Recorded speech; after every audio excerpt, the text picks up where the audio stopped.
Hi friends, good morning. இந்த video பார்த்தீங்கன்னா வெள்ளிக்கிழமை எடுத்த வீடியோ. வெள்ளிக்கிழமை பிரதோஷம் இல்லைங்களா, சரி நம்மளும் போயிட்டு கோயிலில் ஒரு அட்டண்டன்ஸை போட்டு வந்துடலாம்னு சொல்லிட்டு சிவன் கோயிலுக்கு தான் போயிருந்தோம் பிரதோஷத்துக்காக. நம்ம ஊருக்கு பக்கத்தில் இருக்கிற கோயிலுக்கு தான் போயிருந்தோம். அந்த கோயில் பார்த்திங்கன்னா 1000 வருஷம் பழமையான கோயில்.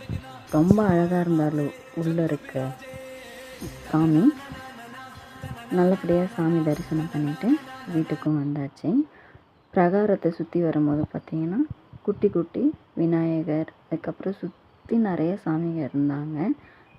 அதுக்கப்புறம் பார்த்திங்கன்னா கோயிலுக்குள்ளே பார்த்திங்கன்னா ஆழ்வார்கள் எல்லாருமே இருந்தாங்க. பார்க்கவே சூப்பராக இருந்தது. ரொம்ப பாசிட்டிவ் வைப்பாக இருந்தது. கோயிலுக்கு வெளியில் பார்த்திங்கன்னா ஒரு குளமும் இருந்தது. Thank you friends. நம்ம சேனல் பிடிச்சிருந்தா லைக் அண்ட் சப்ஸ்கிரைப் பண்ணுங்கள். பாய்.